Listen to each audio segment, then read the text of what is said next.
ঝিনাইদহে কিন্তু আওয়ামী লীগের অবস্থা তুলনামূলক বিএনপি শক্তিশালী ছিল, কিন্তু রাজশাহীতে আমাদের বহুত মন্ত্রী আছে, বহুত লোক আছে, সেখানে কয় যে শেখ হাসিনার গোরস্থানে পাঠিয়ে দেব।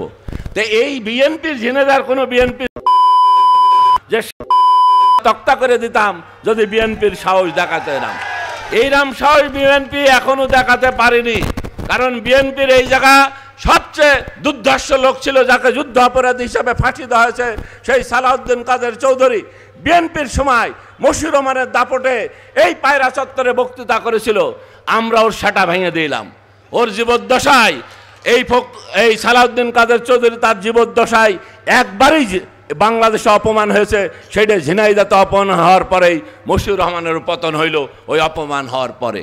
কিন্তু তারেক রহমান এত যিনি লন্ডনে বসে এই দেশ পরিচালনা করবে, ওনার ভাই মারা যাওয়ার পরে উনি এদেশে আসেননি, এত বড় নেতা উনি। এই দেশের প্রতি ওনার টান নেই।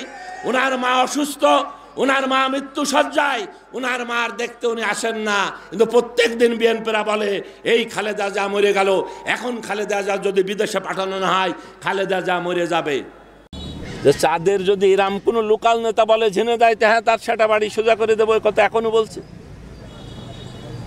ভাষাটার আপনি ভাষাগত বলছেন, এর চেয়ে মানে ভালো ভাষা ওদের জন্য হবে না।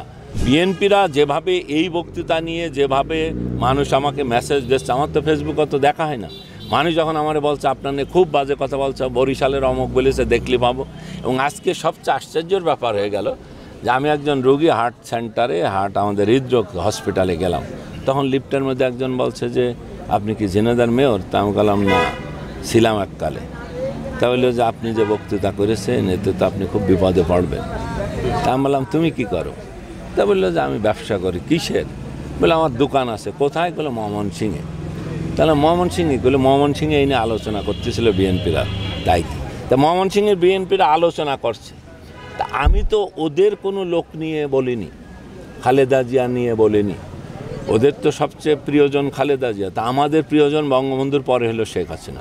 তো তার নিয়ে বাজে কথা বলার পরে আমি তো বলেছি সালাউদ্দিন কাদের চৌধুরী এই জায়গায় মারা হয়েছিল।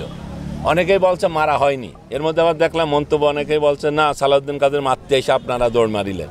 সালাউদ্দিন কাদের চৌধুরীর কাছে শোনা দরকার ছিল যে আমরা দৌড় মারিলাম না সালাউদ্দিন কাদের চৌধুরী। যে কারণে মশিউর ভাইয়ের এই ঘটনার পরে মশিউর ভাইয়ের সেই দাপট আর থাকলো না কেন্দ্রে।